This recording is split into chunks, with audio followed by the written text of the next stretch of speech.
Panginoon, kami dumudulog sa iyo para sa kapayapaan. Sa gitna ng kaguluhan, dinggin mo ang aming panalangin para sa mga Pilipinong manggagawa sa ibang bansa na apektado ng digmaan at para sa mga pamilyang naiwan sa Pilipinas na nahihirapan dahil sa masamang epekto nito sa ekonomiya at kabuhayan.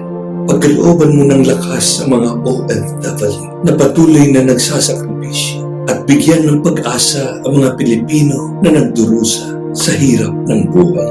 Gabayan mo ang mga pinuno ng mundo upang piliin ng dialogo kaysa karahasan at ang pagkakaisa kaysa pagkakawatak-watak. Naway manaig ang iyong kapayapaan, Panginoon, sa lahat ng dako ng mundo.